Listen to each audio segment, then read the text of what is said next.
मिरज पूर्व भागातील स्थगित केलेली बस सेवा तात्काळ सुरू करण्यासाठी पंचायत समिती सदस्य आक्रमक. वृद्ध आणि महिलांची गैरसोय. तात्काळ बस सेवा सुरू झाली नाही तर आंदोलनाचा इशारा. गेले 2 महिने मिरज पूर्व भागातील बस सेवा स्थगित झाल्याने वृद्ध आणि महिलांची मोठी गैरसोय होत असून स्थगित केलेली बस सेवा पूर्ववत झाली नाही तर तीव्र आंदोलन करण्याचा इशारा मिरज पंचायत समितीमधील सर्व भाजप सदस्यांनी दिला आहे.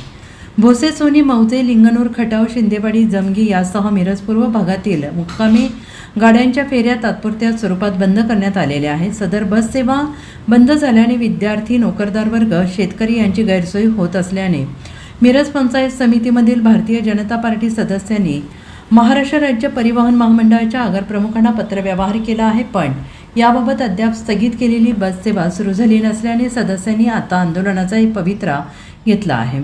बस सेवा तात्काळ सुरू झाली नाही तर आंदोलन करण्याचा इशारा दिलेला आहे. यावेळी गटनेते विष्णू पाटील, सदस्य मनोज पाटील, विनोद गायकवाड, संदीप बंडगर, पिंटू पाटील यावेळी उपस्थित होते. मी मनोज पाटील, पंचायत समिती सदस्य मिरज.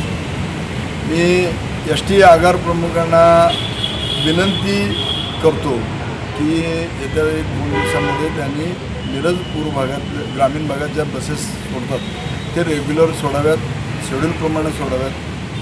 प्रत्येक गावाच्या अडचणी आहेत. संध्याकाळच्या वेळेला महिलांना गावाकडे जायचं म्हटलं तर थोडा अडचणीचा विषय होतो आहे. ते बस स्टॉपवरती थांबतात आणि त्यांना सांगितलं जातं की आमच्या इकडं बस आता येणार नाही आहे आणि तुम्ही त्या ग्रामीणमध्ये जावा. ग्रामीणमध्ये गेलं तरी त्या काही गाड्या इथं पंढरपूर हायवेला थांबत नाही. जसं भोसे आहे, कळंबी आहे, सिद्धिवाडी आहे, अशा ठिकाणी ते लाँग रूटच्या गाड्या थांबवत नाहीत. लाँग रूटच्या सुद्धा गाड्या प्रत्येक ठिकाणी थांबा करून घेतलेला आहे. तसा पत्रव्यवहार DC कडून आमदार साहेबांना झालेला आहे, आपल्या भाऊंना झालेला आहे. भाऊंना शब्द देऊन सुद्धा ते पाळत नाहीत असं दिसतंय.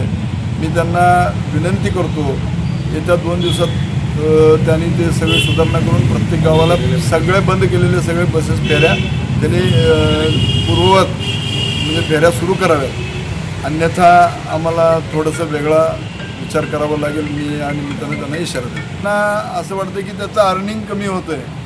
म्हणजे शाळेचे विद्यार्थी आता नाहीत, कॉलेजला येणारे विद्यार्थी नाहीत. म्हणून काय आपण एखाद्या महिला प्रवाशांना आपण वेगळीच धरणार आहोत का? प्रत्येक वेळेला जर आपण अर्निंगचाच विषय धरून बसलो तर आता चालणार नाही ना. तसं तुम्ही प्रत्येक वेळेला अर्निंगचा विषय करू नका, आमची विनंती आहे. महिला प्रवासी असतात, त्यांना प्रवास करताना अडचणी होते. संध्याकाळची वेळ असते किंवा दुपारी भर उन्हामध्ये प्रवास करत असतात, त्यांना बस मिळत नाही. तासनतास ते म्हणजे तात्काळ उभं राहू लागते त्या अशा ह्यांना.